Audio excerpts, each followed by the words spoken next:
আমাদের মৈনাকের পৈতে। এই যে তৃষা, দেখি ছেলের পৈতে বলে কথা।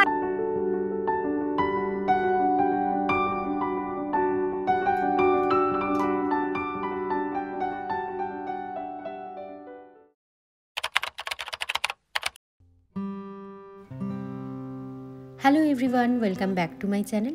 আশা করি সবাই ভালো আছেন, আমরাও ভালো আছি। আজ রবিবার সকাল থেকে ব্লগটা শুরু করছি, আর কি সুন্দর ঝলমলে রোদ উঠেছে দেখুন। আজকে একটা বিশেষ দিন, তো কি সেটা আপনাদের আস্তে আস্তে বলছি। এখন বাজে বিকেল প্রায় 6টা মতো। চলে এসেছি পাড়ারই একটি বন্ধুর বাড়িতে, আর দেখুন ওর বাড়িটা ঢোকার আগে থেকেই দেখছি কি সুন্দর সাজিয়েছে। না কোনো পুজো নয়, আজ হচ্ছে ওর ছেলের পৈতের অনুষ্ঠান। অ্যাকচুয়ালি আজকে পৈতে না, পৈতেটা শনিবার, কিন্তু আজকে ওর রিচুয়ালসগুলো আজ থেকে রিচুয়ালসগুলো শুরু করছে।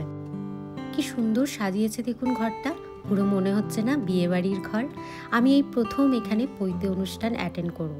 আসলে এর আগে কখনো বিয়েবাড়ি, পৈতে বাড়ি এই সবগুলোতে যাইনি। অন্নপ্রাশনে তো যদিও বা গেছি, জন্মদিনে তো প্রায়ই যাই, কিন্তু এই রকম বিয়েবাড়ি বা পৈতে বাড়িতে কখনো আসিনি, এটা আমার প্রথম।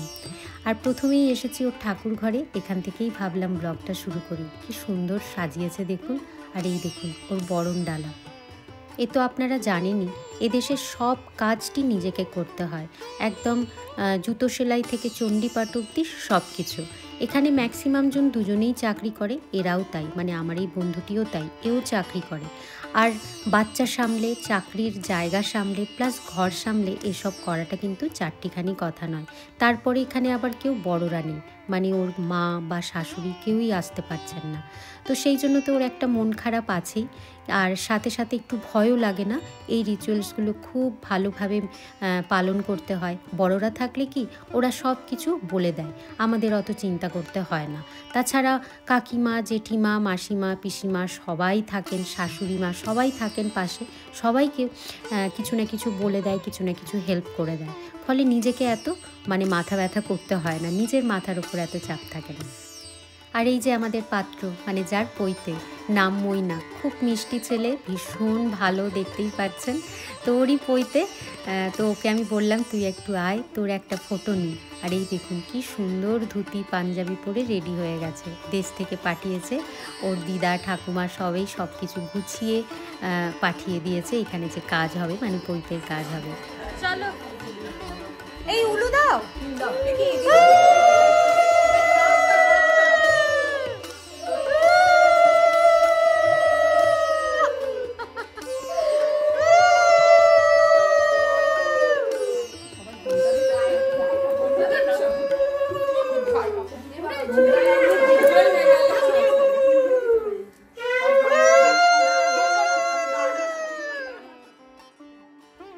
ওদের ইচ্ছে ছিল দেশে গিয়েই পৈতের অনুষ্ঠান করবে, কারণ ওখানেই তো আমাদের সবাই আছে, আমাদের সমস্ত রিলেটিভ, পাড়া প্রতিবেশী সবার সাথে এই অনুষ্ঠানগুলো না করলে একদমই ভালো লাগে না। কিন্তু কিছু কিছু প্রবলেম থাকে বা কিছু সমস্যা থাকে, সেই জন্য গিয়ে উঠতে পারেনি ওরাও। তো আর কেউ আসতেও পারেনি, কারণ যারা বয়স্ক তাদের ভিসা পাসপোর্টের একটা সমস্যা আছে, সেগুলো না থাকলে চট করে আসা যায় না। তো তার জন্য তারা এসে উঠতে পারেনি। তো সেইটার একটা মন খারাপ তো ওর আছেই, কিন্তু জানি তাদের আশীর্বাদ ওদের মাথার ওপর বা ওদের ফ্যামিলির ওপর সবসময়ই আছে। তো সেই কারণেই ওর একটু মন খারাপ তো আছেই, কেউ আসতে পারেনি। কিন্তু ওই আর কি, আমরা বন্ধুরা মিলে ওকে যতটা সাপোর্ট করা যায় সাপোর্ট করছি। আর এখানে দেখুন হাসি মজা চলছে, আর এখানে আগে চলছে হলুদ কোটা। আসলে এখানে সব ওরা মিলে বসেছি, প্রায় বিজোড় সংখ্যা লাগে 5, 7, 9, 11, তো আমরা এসেছি সেই ভাবেই। তো এসে এখানে এখন হলুদ কোটা চলছে। হলুদ কোটার পর হবে এখানে আনন্দ নাড়ু বানানো। পৈতে বলে কথা, এই যে মা, ছেলের মা তৃষা, কিছু বক্তব্য রাখো। আমার এই ভিডিওটা সবাই ছিল বলে আমার অনুষ্ঠান না, তৃষা এই ভিডিওটা করার উদ্দেশ্য হচ্ছে তুই কাকিমার জন্য। তুই কাকিমার জন্য, হ্যাঁ সেটা অবশ্যই। তোমার শাশুড়ি আর তোমার মা, এটা খুব ভালো। তৃষা ভীষণ মিস করছে। মা কি করছে? আর ছেলের বাবা এই যে ইন্দ্রজিৎ, হাই করে দাও সবাইকে। বাবা হাই করে এই তো লিও এসছে। ছেলে কোথায়? ছেলে কোথায়? ছেলে তো বাইরে খেলছে। আর পয়তে তার হচ্ছে এবার ইয়েটা মাস্তি নাকি কথা হবে। হ্যাঁ এটাকে একটু তেল দিয়ে রেখে হ্যাঁ এই হলুদটা দেবে না দিয়ে দাও দিয়ে দেবো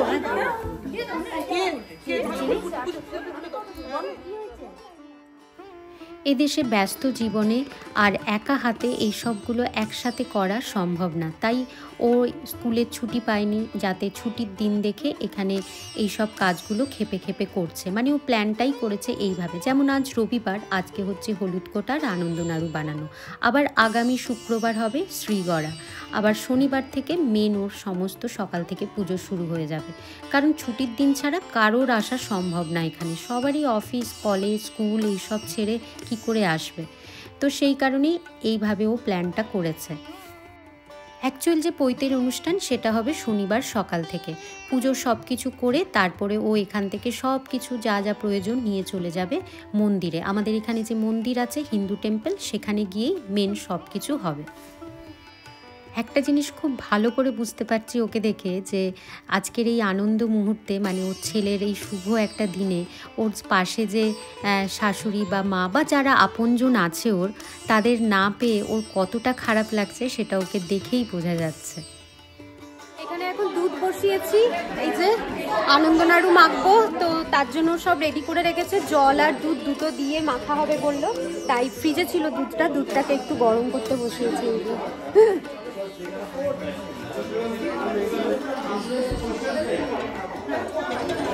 এই জাস্ট একটু উষ্ণ গরম লাগছে।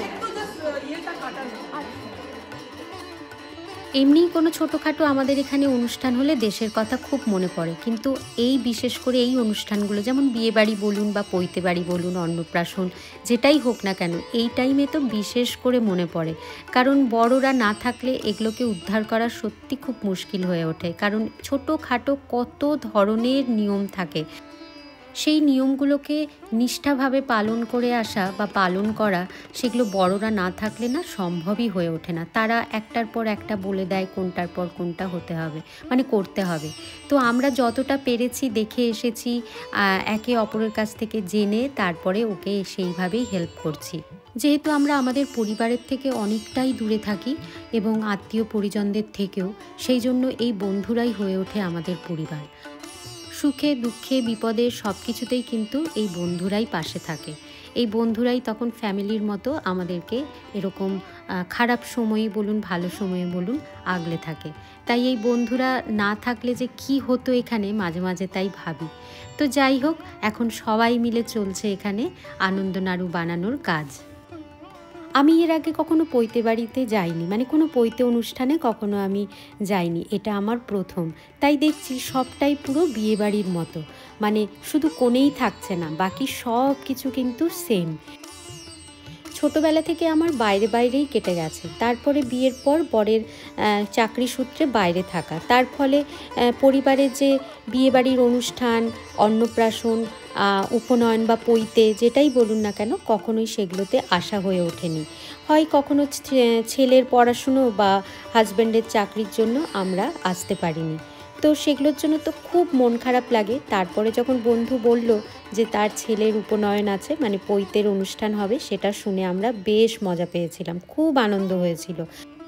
মেয়েদের তো সাজতে গুজতে সবসময় ভালো লাগে, এই বিয়ে বাড়ি অন্নপ্রাশন বাড়ি এগুলো এলে তখনই দেখবেন একটু সাজাগোজার অবকাশ হয়, গয়নাগুলো একটু বের করে আনি লকার থেকে, একটু সেজে গুজে বেশ ভালো লাগে। এগুলো আমরা পাই না বলেই তো দেখেছেন পুজো টুজো যখনই কিছু হয় আমরা খুব সাজগোজ করি, কারণ ওই যে যেটা পাই না তার আশটা মিটিয়ে নিই। তো যাই হোক, এটা শোনার পর আমি আর আমার পাড়ার বন্ধু প্রিয়া আমরা দুজনেই বলাবলি করছিলাম আমরা খুব আনন্দ করব, ওকে যতটা হেল্প করা যায় করব, আর তাছাড়া খুব চুটিয়ে মজাও করব সাথে সাথে, আর সাজগোজ তো আছেই। তো এই সব কিছু নিয়ে একটা খুব বড় পরিকল্পনা আমরা করেছি। তো যাই হোক, সেই সব কিছু আপনাদের সাথে ধীরে ধীরে শেয়ার করব। এখন এই যে চলে এসেছে মৈনাক, দেখুন ও আগে 5টা আনন্দ নাড়ু বানিয়ে নেবে, তারপরে বাকিগুলো আমরা বানাবো, কারণ ওকেই প্রথমে বানাতে হয় নাকি। ঠাকুরেরই হচ্ছে, এটা পরে, এটা আগে ভেজে তুলে রেখে দেবো। বাহ, পারফেক্ট। হ্যাঁ, থ্যাংক ইউ। ভালো, এবার কি কিছু চেঞ্জ করে নি, আগে ভেজে নি। হ্যাঁ, তেল বসিয়েছো? তাহলে বাকি আরো স্প্রেড আউট হয়ে যাও, স্প্রেড আউট।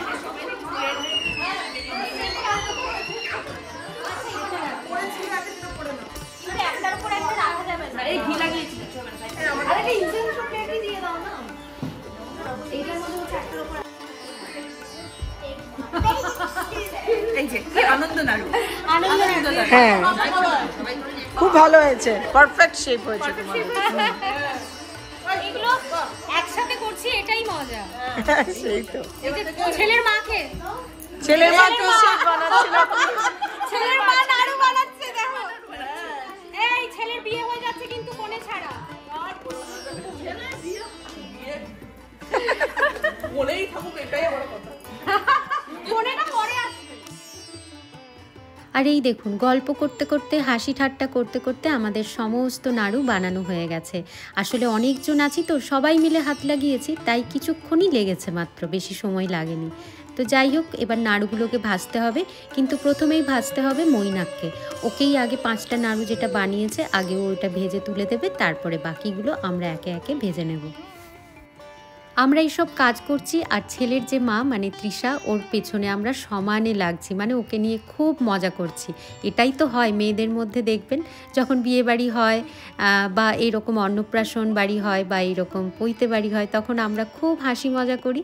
তো ওকে নিয়েই সেই জন্য করছি, যাক তুমি বেঁচে গেছো, তোমার বৌমা এখনই আসছে না, শুধু ছেলের বিয়েটাই হচ্ছে, মানে বউ ছাড়া বিয়ে। তো এইসব নিয়ে ওর সাথে খুব মজা করছিলাম আর খুব ভালো লাগছিল। জানেন, কতদিন এইরকম অনুষ্ঠান পাইনি। আসল কথা, খাওয়া দাওয়া সাজগোজটার থেকেও এই যে সবাই মিলে একসাথে আনন্দ করা, এটাই হচ্ছে সব থেকে বড়। এখানে একা একা জীবনে এই জিনিসগুলো যে আমাদের কাছে কতটা বড়, সেটা বলে বোঝাতে পারবো না। আমরা তো এখানে আনন্দ করছি, কিন্তু দেশে তৃষার মা বা শাশুড়ি মা, ওদের যে কী অবস্থা হচ্ছে সেটা তো বোঝাই যাচ্ছে, কতটা ওদের খারাপ লাগছে। ওদের কাছে তো ওদের কত আদরের নাতি, আর তার এরকম উপনয়ন হচ্ছে, সেখানে তারা থাকতে পারছে না, কতটা খারাপ লাগা। ঠিক ওদের যতটা লাগছে, তৃষারও ঠিক মনে ততটাই লাগছে। Good morning everyone. আজ হচ্ছে নেক্সট ডে, মানে আজ হচ্ছে সোমবার। সকাল থেকে শুরু হয়ে গেছে সবার স্কুল, কলেজ, অফিস। কালকের ওই অনুষ্ঠান কাটিয়ে আবার সকাল থেকে সবাই যে যার কাজে লেগে পড়েছি। আমিও চলে এসেছি তাই আমার বাগানে। সকালবেলা ঘুম থেকে উঠেই যেটা আমার কাজ, একবার গাছেদের কাছে আসি। কালকের ওই অনুষ্ঠানের পর আবার আগামী শুক্রবার যাব ওর বাড়িতে, শ্রীগড়া আছে। তাছাড়াও পুরোহিত মশাই আসছেন নিউ জার্সি থেকে। ওরা প্রথমে ভেবেছিল শিকাগো যে কালীবাড়ি আছে সেখান থেকে অনুষ্ঠান করবে। সেখানে অবশ্য বাঙালি পুরোহিত নেই, তাই ওরা সব কিছু একদম বাঙালি মতে করতে চেয়েছিল। তাই বাঙালি পুরোহিত নিউ জার্সি থেকে আসছেন, ওর বাড়িতে থাকবেন।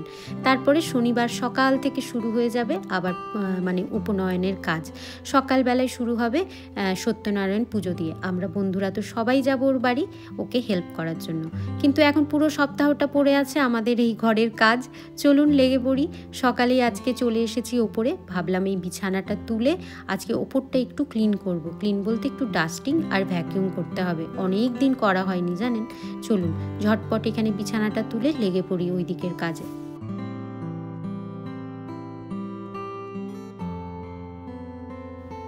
এখন এত ব্যস্ততা যাচ্ছে, সব জিনিস একসাথে করতে পারছি না, খেপে খেপে করতে হচ্ছে। গতকাল এগুলো সব ফোল্ড করে রেখেছিলাম, কিন্তু জায়গা মতো আর রাখা হয়নি।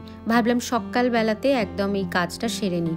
সবার জায়গায় জিনিস না রাখলে না সবাই ভীষণ জিনিস অগোছালো করে দেয়। মানে এখানেই যদি রেখে দিই, জামাগুলোই বাস্কেট থেকে নিতে নিতেই দেখবো আবার ঘাঁটা হয়ে গেছে। তাই ভাবলাম না, এই কাজটা আগে করে নিই, তাহলে ওদেরও নিতে সুবিধা হবে। চলে এসেছি গুবলুর ক্লোজেটে। এখানে এসে আগে ওর জামা কাপড়গুলো জায়গায় জায়গায় রেখে দিচ্ছি। গুবলুর ক্লোজেটটা আমি যেভাবে গুছিয়ে রাখি মোটামুটি সেরকমই থাকে। ওকেও আমি বুঝিয়ে রেখেছি যে বেশি ঘাটাঘাটি করিস না, যেটা জিনিস যেখান থেকে নিবি সেখানেই আবার রেখে দিবি। তো সেই হিসেবেই ও করে। আসলে ছোটোবেলা থেকে এগুলো যদি ওদের না শেখাই, এই অর্গানাইজ হওয়ার ব্যাপারটা ওদের আসবেই না। যদি কিছুই শেখাতে হয় সেটা ছোটোবেলা থেকেই শুরু করতে হবে। তো সেই জন্য ওকে একদম ছোটো থেকে এই জিনিসগুলো আমরা ভীষণভাবে শেখাই যে লাইফে আর কিছু করো না করো, সব ব্যাপারে কিন্তু অর্গানাইজ হওয়াটা ভীষণ দরকার। সেটা এরকম জিনিসপত্র গোছানোর ক্ষেত্রেই বলুন আর জীবনের প্ল্যানের ক্ষেত্রেই বলুন। তো যাই হোক চলুন, সব গুছিয়ে রাখা হয়ে গেছে, এবার আমাদেরটাও রাখতে হবে। এই জামা কাপড় কাচা, আয়রন করা আর গুছিয়ে রাখা, এই কাজ যেন শেষ হয় না, বারবার রোজই একই সাইকেলে চলতে থাকে। তো যাই হোক, আজকে জামা কাপড়গুলো গুছিয়ে রাখছি ঠিকই, আবার এক দফা জামা কাপড় কাচতে দেবো, আবার আগামীকাল সেগুলোকে গুছিয়ে জায়গা মতো রাখা, এই কাজ চলতেই থাকে। খুব বাজে লাগে আমার এই কাজটা করতে, মানে যত ধরনের আমাদের সংসারের কাজ আছে তার মধ্যে এই কাজটা আমার সব থেকে বাজে লাগে করতে, কিন্তু উপায় তো নেই, করতেই হবে, এটাই আমার কাজ। চলুন নিয়ে যাই। এই দেখুন, এক বস্তা জামা কাপড়। এক দফা আমাদের কাছেই, আবার একদিন গুবলুর দিই। গুবলুরগুলো অবশ্য সপ্তাহে 2 দিন দিলেই হয়, কিন্তু আমাদের মোটামুটি 2-3 দিন 3 দিন তো হয়েই যায় মাঝে মধ্যে।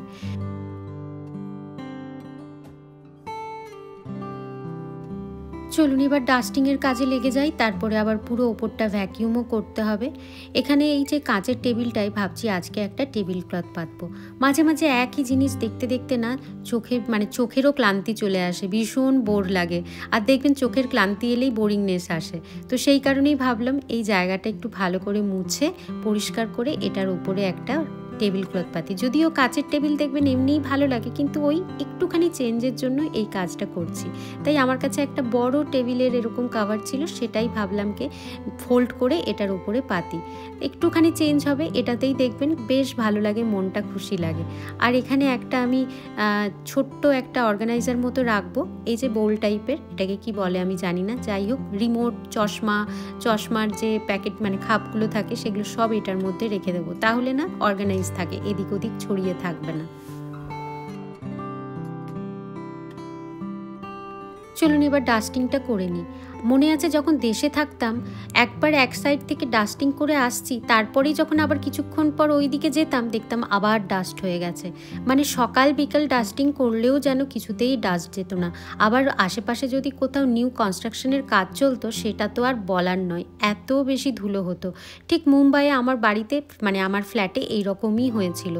আমাদের ছিল ফ্ল্যাটটা নতুন, তাই আশেপাশের যে বিল্ডিংগুলো উঠছিল সবই নতুন ছিল, কাজ চলছিল কনস্ট্রাকশনের। তো সেই কারণে এত ধুলো ময়লা হতো, সারা দিন পরিষ্কার করতে করতে আমি হাঁপিয়ে যেতাম। যদি ওখানে আমার হেল্পিং হ্যান্ড থাকতো, কিন্তু সব কাজ তো আর সে করতো না, ডাস্টিংটা আমাকেই করতে হতো। ডাস্টিংও করতাম দুবেলা, আবার ঝাঁটও দিতাম দুবেলা। ও একবার দিয়ে যেত, আমি আবার সন্ধেবেলায় দিতাম। তো যাই হোক, সেটা থেকে খানিকটা বাঁচোয়া, কিন্তু তার মানে এই নয় যে এখানে ডাস্ট হয় না, এখানেও হয়, খুব কম হয়। আমি সপ্তাহে একবার বা 2 সপ্তাহে একবার করলেই মোটামুটি হয়, খুব বেশি করতে হয় না। গ্রীষ্মকালে একটু বেশি হয়, কারণ জানলা দরজা একটু খুলে রাখি, তো গ্রীষ্মকালে একটু বেশিই হয়, শীতকালে কিন্তু এতটা হয় না। তো দেখুন পরিষ্কার করার পর গোছানোর পর কি সুন্দর এখন লাগছে, বেশ ভালো লাগছে। একটুখানি চেঞ্জই মনে যে কি আনন্দ এনে দেয় কি বলবো। তো যাই হোক চলুন আজকের মতো ব্লগটা তাহলে এখানেই শেষ করি। আপনারা সবাই খুব খুব ভালো থাকবেন, সুস্থ থাকবেন, সাবধানে থাকবেন। ব্লগটা ভালো লাগলে একটা লাইক করে দেবেন। দেখা হবে আবার পরের ব্লগে। আজকের মতো বাই বাই।